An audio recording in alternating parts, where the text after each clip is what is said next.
There we go. I think I'm streaming now. I think the audio is playing. So good afternoon. Hello to all of you who are here in person. Good to see you all, and good to see whoever's watching online, I guess. If you are watching online, if you don't mind, please say hello on the stream channel in Discord so I can see that you're here. Otherwise, I'm just going to get started. I have a few things to talk about.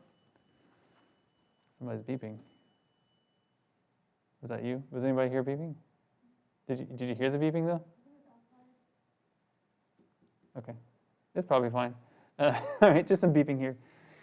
So the point of today, what I want to talk about is what's coming next, and some of that is kind of a choose your own adventure situation where I have several possibilities for you, and I have given them to you in a quiz or it's a survey really, where I'm asking for your suggestions or asking for you to vote on different options. So that's the main thing I wanted to start with. So this is, I mean, you all don't know this because this is the first time you've taken this class from me, so you don't know. But normally there are several things in this class when I've taught it in the past that I did not have room for in this semester because of the changes and the different approaches, of course, with the online delivery and so on. So we ended up basically with a little bit of extra time. One of the big things I took out is a lot of the programming stuff that I did last year, and the other big thing is peer teaching, which I'll talk about in a little bit, where it was days of class dedicated to you teaching each other. So that's been shrunk a lot. So basically, there's an extra week in the schedule, or 2 weeks really. So I am open to your requests, basically. So today will be, I want to introduce those options briefly, let you kind of decide what you think, and then but go ahead and vote on that in the quiz if you want to. If you already know what you want to select, go ahead and do that. I also want to talk a bit about what's coming next in terms of the progress reports, which are due on Monday, and the peer teaching, which is coming up the week after that. And also, I just need to update you all on the proposal feedback. I've been recording videos. I've done most of them. There are a few more to go. I'll try to finish them tonight or tomorrow, certainly by tomorrow, but hopefully tonight for several of them, and then the rest of them tomorrow. So stay tuned for that. If you are really desperate to hear from me, if there's something that you really think you need to run by me before you start, feel free to reach out, and I can either prioritize that feedback video for you, or we can just have a conversation about it. I think I have overall, I think, touched base with or had some kind of contact with almost everybody already, but I am still doing these formal videos to give you feedback as well. So I hope everyone feels well informed and ready to start their projects, and you should go ahead and get started unless you hear otherwise from me, or unless you have heard otherwise from me. So let's talk a bit about the topics here that are coming up so I can give you that. Again, maybe you've already done this, and that's fine. But just to kind of add a little bit of explanation here, what I'm thinking about here is something that we would start on Friday, and then I would lecture on Monday. So basically 4 days of class. So it would be a day or two of lecture, a day or two of activities and exercises to help you try it out and do something related to it. So the topics that I have in mind are these four. The first two are kind of content-oriented, and the second two are sort of practical-oriented in terms of actually giving you a skill or helping you do something. So hacktivism. What I mean by hacktivism is some kind of digital direct action. Like many of your projects, obviously they're digital, but many of them have some kind of activist orientation where they're trying to convince people of something or help solve a problem or help say there's something wrong in the world and we need to fix it. And this is good. This is a great way to do this. What I'm thinking of as hacktivism are projects that are, again, of course, digital, but they take it a bit further by crossing legal or ethical lines in order to accomplish their purposes. And I think many of these are really interesting, and some of these actually I might sort of admire or at least respect the purpose behind it, even if it is illegal. So I wanted to talk about that. I can share several examples and talk about kind of how people do these kinds of things if you're interested. Just as one example, this was something that came up, someone asked about examples. This was one example. The lulzsec group, there is a documentary about them if you're interested, in case I don't end up talking about them. But they were, I think, affiliated with Anonymous, although Anonymous is not a super organized organization, so affiliation is kind of hard to determine. But this was a group of people, they had identified names, and they specifically were trying to take down, like they claimed they took down the CIA website, like kind of a big deal. But basically their whole mission statement, the way that they expressed themselves on Twitter, was, we are here to show you how bad your security is. And so they kind of had a moral point to their hacks, but still were definitely breaking the law. So several of them ended up serving time in jail once they were caught. Pretty interesting stuff, pretty funny, often on Twitter. So I enjoyed their work, actually. I mean, it was funny, but again, definitely crossed several lines. This is something else, but that's kind of what I can talk about with digital direct action or hacktivism. So they're not just saying like, hey, this is a bad thing we should all know about, but they're like, let's destroy their website. Like they would do that kind of thing. I don't know if you heard, by the way, but this was in the news, I think yesterday or the day before, DonaldJTrump.com got hacked. Did you all see that? It was pretty brief, like it didn't stay hacked for long. And it, the screenshot of the hacked website that I looked at said something like, we are this blah, blah, blah organization, and we have all this secret information about the Trump family, and we will release it. But they wanted the world to vote. So it was like, you send money to this Bitcoin wallet if you want them to keep their information private, or you send money to this Bitcoin wallet if you want them to release it. And in either case, I mean, I got the impression that they didn't have anything, that they were just trying to get people to send them Bitcoin money. So it's pretty low-level kind of hacking anyway to take down a website. So it's not super.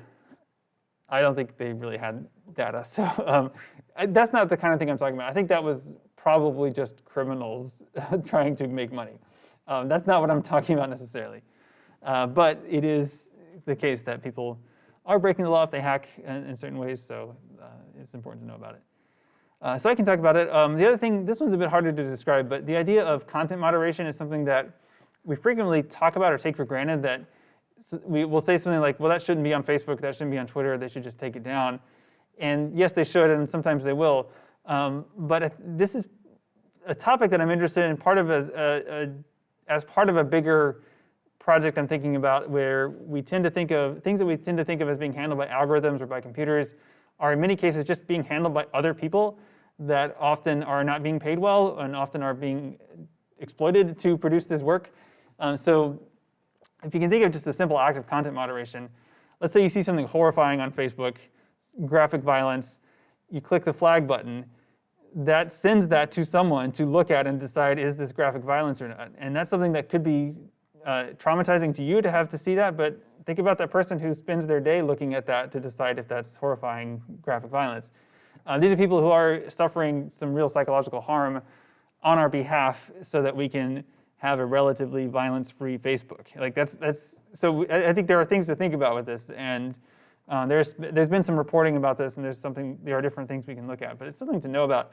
It's not as though we can just tell a computer to do this. We are still relying on humans for many of the things that we assume a computer is handling. Even things like Google's PageRank is largely influenced by humans. So yeah, there are things to look at there. So that's that idea. Then the other two are more kind of practical, designing for interactivity. Many of you are doing projects that have an interactive component, like a game or a simulation. Even a website is going to have some interactive components. So I think there are certain design patterns and considerations that I think would be helpful to talk about. So I can talk about that if you like. I mean, that's different ways to think about it, but that's kind of what I was, that's it in a nutshell. It's sort of doing interactive stuff and doing it well. That's the goal. Or conveying complex data well. And this is the kind of thing, well, I think, Emily, this is kind of like your project is sort of dealing with this sort of thing. Like you've got some numbers and some data, so what's the best way to present that? And if you are like me and you check different websites for information about what's going on with COVID, there's lots of ways that people put complex data together visually, and some of it works well, some of it doesn't. And so that's the kind of thing that I can talk about in terms of your project. If you have any kind of data in your project that might be interesting to learn a bit more about how to present data, different ways, different options for doing that. So those are the options there. You can also just select no strong preference if these all sound equally good or equally bad. That's fine if that's your choice. That's perfectly valid. Or if you want to write in candidate, like if you have something else that you think is another option that should be considered. I've looked at the answers so far, and there have been a couple of interesting suggestions. One was fact checking. That's a perennial topic that's always important. We did cover it a bit in or fairly extensively, I feel like, in 101. Most of you came through my 101. So you hopefully remember that, but it's something that we can certainly look at again. Another thing was digital security or digital privacy, or like how to lock yourself down online and protect yourself if you're going online. I think that's also a perennial topic. It's always important, always good to know. Some of you may have done the digital privacy module in 101, and that's what that would be, basically. And then digital preservation. So how do we take care of things? And I mean, you probably know this because if you use Chrome or Firefox, it tells you this every time you start it, but Adobe Flash is going to stop working soon, so we need to figure out what we're going to do about that. There are some options. Like I've seen recently a Flash to JavaScript converter that someone's created. So that's one way to possibly do that. If you have a Flash project, you could try to save it by converting it, but the conversions, I mean, they may not be perfect. I don't know. I haven't tried it yet. So those are things to think about as possible topics, but so far, anyway, many people seem to be preferring one of the options here. Do you have any questions about these options? I'm asking the people here or online. Do you have any questions about what I have here and or any other suggestions for topics?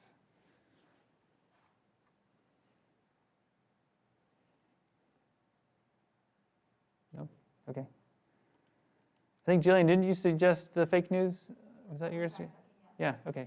Yeah, right. That fact-checking is the thing to do, not the fake news. But knowing about fake news is, yeah, that's important. But fact-checking is the thing that you learn to avoid being taken in by it. OK, cool. So let me know what you think, and I will get that started on Friday. So whatever we end up deciding to do, I will go with the majority. Or, in fact, let me take a look at the current statistics on it. If I can figure out how to.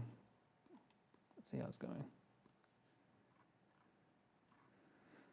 OK, a lot of interest in hacktivism, but equal interest in interactivity, and there's kind of a strong tie between those two. So I might find a way to do both. That's OK. OK, cool. So I will leave this. This survey is going to remain open, but try to complete it today if you haven't. It's just one question, so hopefully it won't take long. If you need a little time to think about it, that's OK. But just the quiz itself, the survey itself, shouldn't take very long, hopefully. OK, so let's take a look at something else. The other thing, two more things I wanted to talk about on the stream. The first is your first progress report, which is due Monday. So here it is. I've added a bit to the explanation of the assignment in terms of what I'm looking for. This is not like supposed to be super formal, but I wanted you to have a sense of what to write when you sit down and start writing it. A couple of things. So first of all, some of you in my feedback for the proposal, I may have noted that something was underdeveloped or incomplete. If that was the case, please develop that or complete that for the progress report. So this would be an addendum to your proposal, essentially, but you would need to fill that in. One of the major ones that some people were kind of short on was the prior work area. This is where if you are doing something, I want to make sure you know about that thing. And so including the prior work helps me believe that you kind of know what you're talking about with it and that you're prepared to do it. This has two dimensions. First of all, you should, like let's say you're doing a podcast about climate change. You should have some prior work about climate change, like what are some things people have already done to educate people about climate change. It's a huge topic. There's plenty of things. But find some of the good examples, the things that you've learned from, the things that you're inspired by. Also, if you're doing a podcast, tell me about some podcasts you like. Like, what is it about a podcast that you want to do well at? So I want you to show prior work in both of those areas, basically, both the content and the format of what you're doing. So that'll help you do better. I'm afraid some of you are trying things like podcasting where you haven't really listened to many podcasts, so you may not know some of the norms and some of the editing conventions, and so that might make it a bit harder for you to be successful. But just kind of knowing what's out there would be helpful, and it wouldn't take you that long. So please add that to your first progress report if you need to do that. If you're not, I made that pretty clear, I hope, in the feedback videos that I have left if you needed to do that, or if I felt like something was missing. If you're not sure, then just feel free to ask. But otherwise, I will look for that. And if you have never written a memo before, WikiHow, I just linked to this WikiHow page. WikiHow, why not, right? It explains things, and it's explaining how to write a memo. And this is pretty good. Like, I don't really disagree with any of their advice here. It's a bit like business focused, but that's kind of what a memo is. Part of the point of this is to get you some practice with technical writing, and there is a very specific way people write memos. I don't really care if you use this exact format, but some of the structures here are pretty useful, actually. So the labeling stuff, the to, let me scroll all the way down to where it's complete. Yeah, so the to, from, date, and subject, those are pretty important. So I think you should add that. The CC, I don't really think that makes sense here, but I guess you could CC your squad, but at least you're addressing this to me. It is from you. The date is Monday, and the subject is progress report number 1 or update on podcast project or something like that. Essentially, a memo is a lot like an email in terms of its formal conventions. It does tend to be a bit more detailed, but it tends to be very specific and somewhat terse even, just to kind of say this is what's going on and here's what you need to know. Often memos will end with an action step. Often they'll start off with something pretty formal like I am writing this memo to update you on the status of this project, and here's the status, and then I will send the next update in a week, or whatever the action step happens to be. You will need to include at least one attachment, which probably should be a separate page, but if you can fit it on the first page, that's fine too. And that would be the timesheet. So kind of how are you doing so far and how have you logged your time so far, so include that definitely. You may need other attachments if you, for example, needed to rewrite a section of your proposal, but I expect it probably just that one for most people. Okay, so that's it. In terms of content, I'm always interested in hearing what you've changed your mind about. So if there's something that you've decided to do differently, either because of what you heard in my feedback or just what you discovered through trial and error, I definitely want you to talk about that. It's a big part of the learning process that I'm interested in, so I want to hear you documenting that in your progress report if you come across those things. Or if things are going great, I want to hear that too, but that's all good. That's all a big part of it. Okay, so that's the progress report. Any questions on that? It's due Monday. Obviously, turn it in Canvas. Also, share it with your group in Discord. So that's your squad. Share it with your squad so they can see your updates and progress as well. And let you know if they have any thoughts or suggestions or anything like that. So any questions about the progress report? I'm looking to the people in person or online if you're watching online. If you have a question, this would be a good time on that. I mean, I'm not done with the stream, so you have a little bit of time to think of a question if you'd like to. But, okay. Cool. So the other thing I wanted to talk about is peer teaching. So peer teaching is normally a big part of this class. It still is a big part, but it's going to be a much more constrained part, a much more brief part of this class. I feel that peer teaching is a really good way to learn something in 2 ways.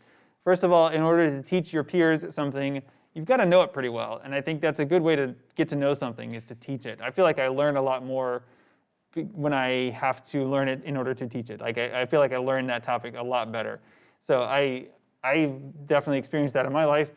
But also I've observed students learning well from each other. So if one of their peers sits down and demonstrates something to them, sometimes they'll be like, oh, that's great, that makes sense. And I'm like, I just said that.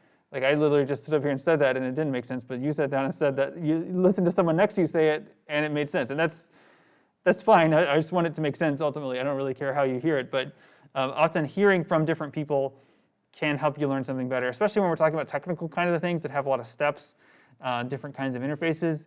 Just having someone on the level with you, like working through it together, that can really help you learn it. I can explain it as the best I can, but I am just myself. I just have my own voice and my own words. You all have your own voices and words, and the more times and the more people you learn from, often the better you learn something as well. So I think there's a lot of value in peer teaching. So I've assigned everyone 2 peer teaching days, and this is peer teaching for the first day, and I'm just pulling this up as the example right now. As you can see, it's on the 11th or the 13th, and it's a differentiated assignment, meaning some of you are on the 11th and some of you are on the 13th. So this is spread out a little bit. Normally, I would have spread these out a lot more, and you would all have 4 to 6 teaching days, but obviously that doesn't work for all kinds of reasons this semester. So these are the modalities that I have in mind, and that just means the way that you'll deliver this. I'm open to other suggestions, but these are all I can think of. So if you have another suggestion, let me know.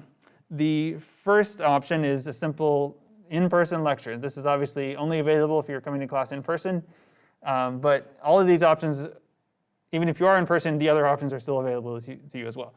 So in person, you could give a lecture, you could give a workshop or a demo. I think workshops and demos work really well in person, so that's kind of what I would try to steer you towards. But whatever it is, think of this as being about a 15-minute experience. That would give, like there's 3 of you here today, that would give all 3 of you time to do that in the same day if you needed to. So that's option 1 and kind of the default option. That's what this class used to be entirely, just that. The other 2 options are online.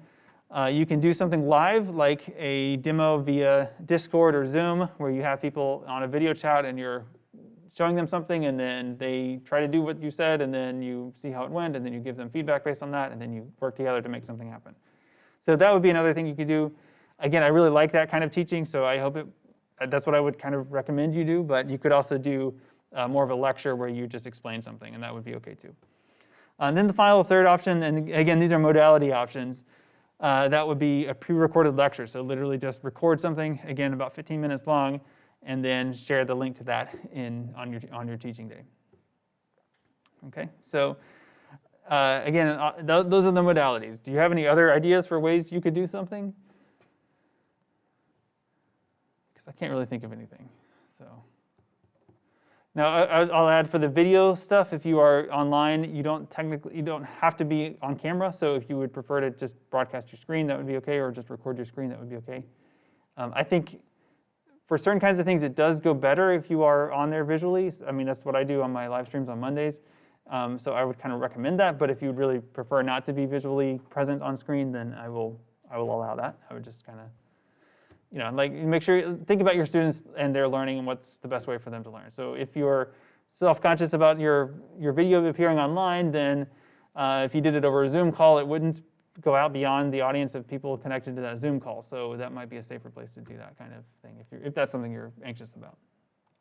But I'm happy to discuss different options and things, certainly. Okay, so there are 2 of these days. It will show up just like I've assigned the due date in Canvas, so you will just see one of the days. You'll just see whichever I've assigned you to. So check that right now, and if you see right now that is going to present a conflict for you, then let me know so I can switch you to the other day. There's basically just 2 options for each of them. So I can move that around if it's necessary. Just let me know as soon as you realize there's a conflict, if there is one. In terms of the content now, there are 2 peer teaching days.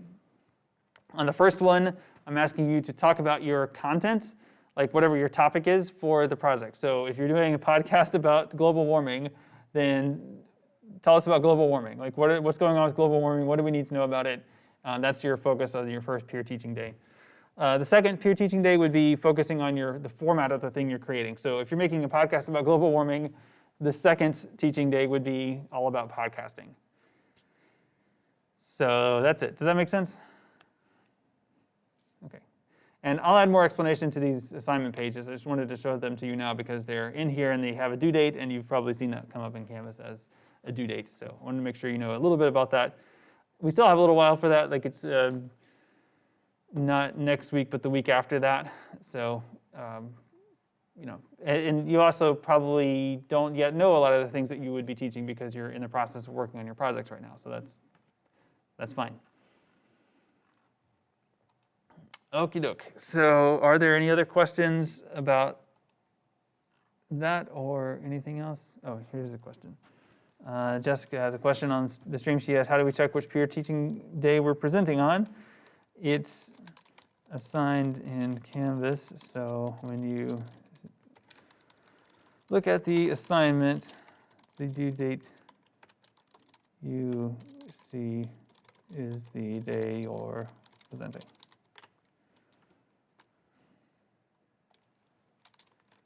Or teaching, rather. So that would be, well, I can look it up, but it's in there. Okay, so hopefully that answers Jessica's question.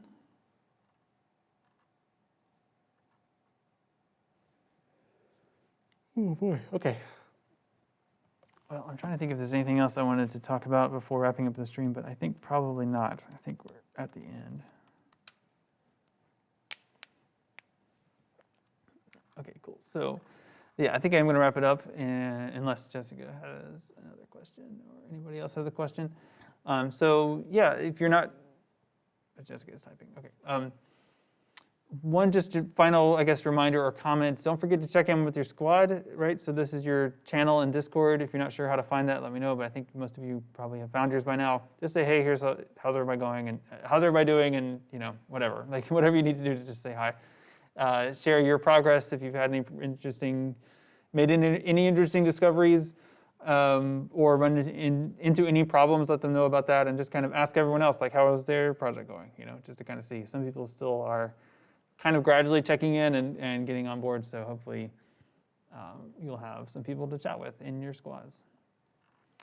Okay, so I saw Jessica typing for a second, and then I see Wayne is here, so hello, Wayne.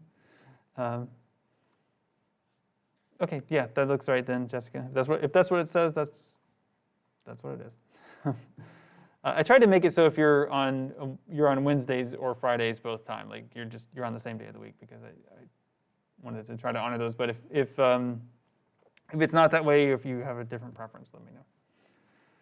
Okay, well, I will wrap up the stream here. Thanks for watching. If you have any questions, as always, let me know. Yes, so Emily, yeah. My topics are both, my topic 1 and topic 2 are on the same day. The same day? Yeah. They're both on November 11th. 11? Yeah, it says topic 1's on due November 11th, and topic 2 is also due November 11th. Oh, that should not be. 140,